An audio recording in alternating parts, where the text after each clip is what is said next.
you guys remember, you guys from Chile, you remember Tina, right? How you doing? Good to see you. Tina came when she came to Chile. I'm going to give this to you.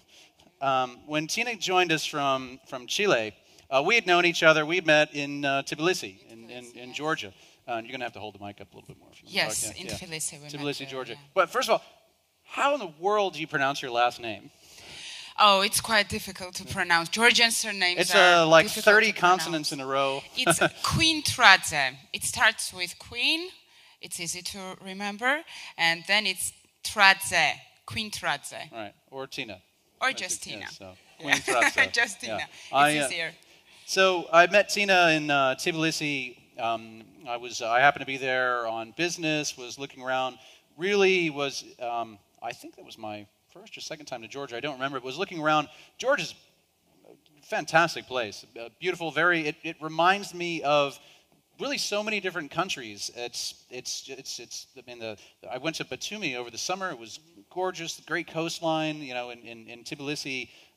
There's a lot of history there. I mean, it's one of the oldest cultures in the world. Georgia is, we call it as a bridge between Asia and Europe.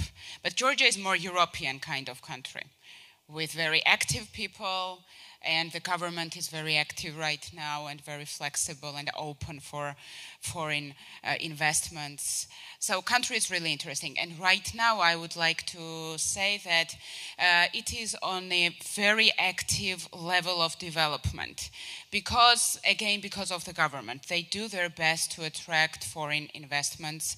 The country has a very low level of crime. The tax system is very flexible. We have just 5 taxes.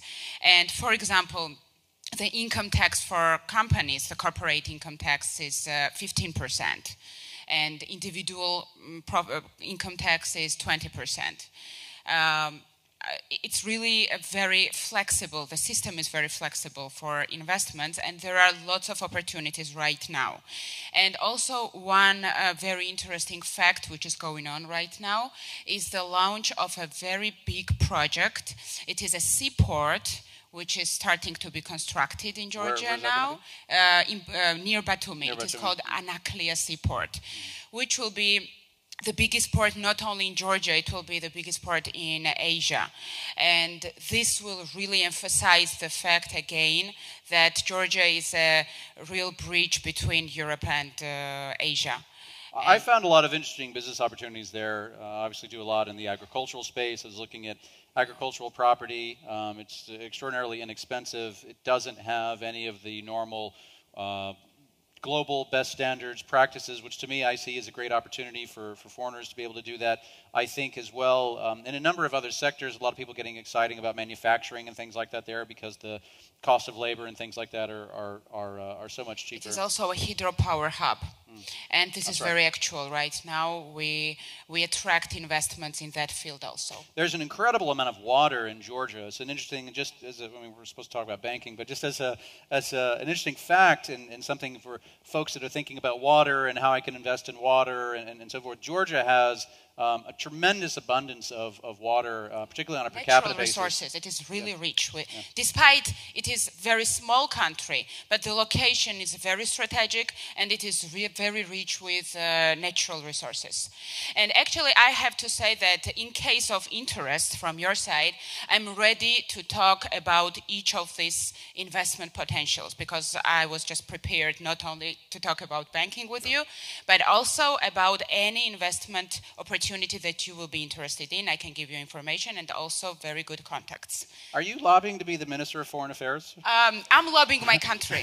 I'm lobbying my country. Well, it's a great place to be. I definitely would encourage you to check it out. Now, when I first met Tina in her bank, and we sat down and talked, and it was one of those relationships you sit down, and instantly I thought, yep, she gets it. It was a great conversation, not full of the, well, I don't know, and we have to see. It was like, yeah, it makes a lot of sense. We should do that and this and all these different things. And we started looking at the financials. Yeah. And here's this little bank in this little country that a lot of people haven't even heard of. You say Georgia, and people think, you mean like Atlanta? No, not like Atlanta, like Tbilisi, the country.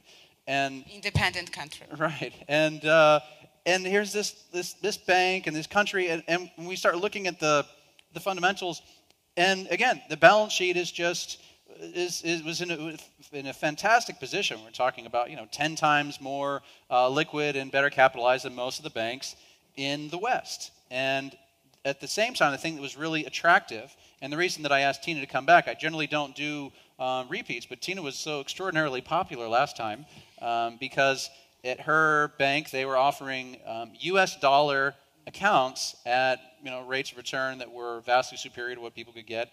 I mean, I have a very small account in the United States that I maintain, so I can transfer money to my mother when her bank doesn't give her any money. And I get, I think, 1/100th of 1% interest in this account. I mean, what's the point? And so it's kind of funny the evolution of interest rates at TBC Bank, because I think when we first started talking it was like 9%. It was 9%. Yeah, then 9%. It went down. And there are reasons for that. First of all, I would just like to say that TBC Bank has a great history. It is not the young bank. It is quite old. It is more than 20 years old. And it was gaining its reputation during these years.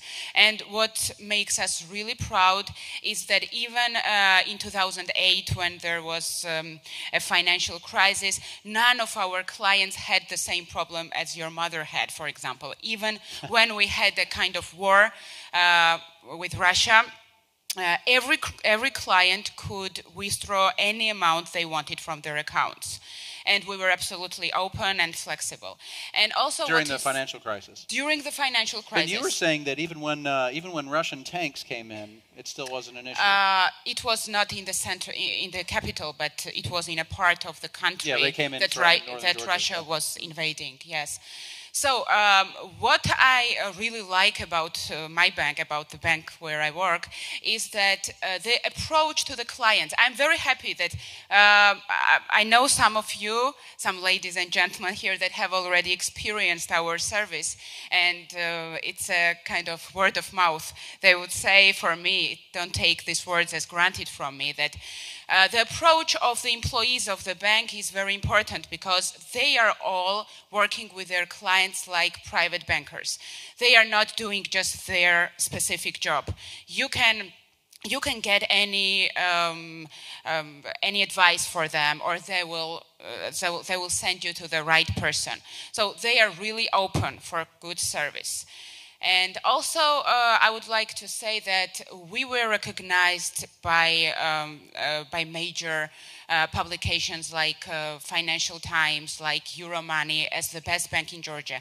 And right now, we have 35% of the whole market in retail banking. You guys recently IPO'd in London. And yes, last year we did an IPO. We attracted more than $200 million for the first launch, and we are really proud of that. Are you traded on the London Stock Exchange? London Stock Exchange, yes. Yeah, on the LSE. That's an interesting point to make. Sometimes being publicly traded does lend itself to even greater transparency. Of course, even though when you and I first met, the first thing you did was hand me a balance sheet and the financial statements of the bank, and I started looking at this. And yeah, it's any of you can check it on our webpage.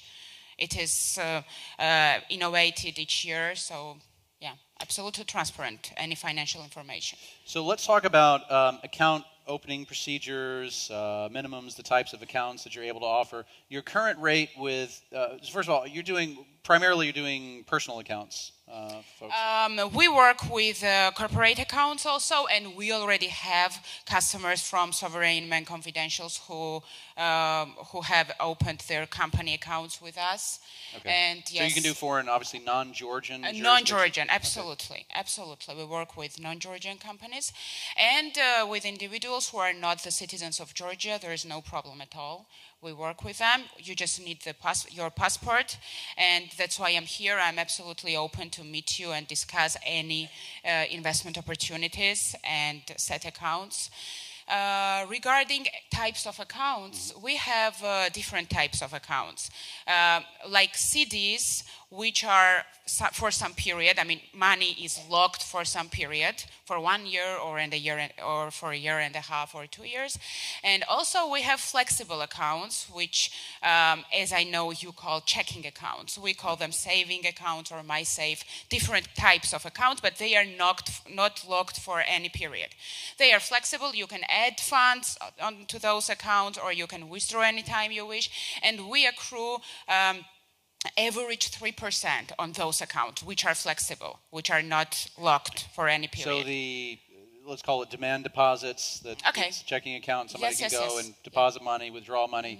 You're paying 3% on those. We pay 3% on those in dollars, but you can open them in U.S. dollars. In U.S. dollars, but you can open them in euros, in British pounds, or in Georgian laris, or also in Israel shekels. We just added this Israeli currency. shekels. Israeli shekels. Interesting. Yes. Okay. Actually, we have a representative office in Israel.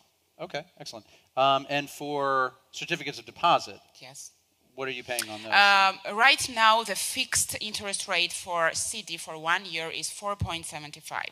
But again, while our meetings, private meetings, we can discuss the interest rates depending on the amount that you will be interested in to deposit.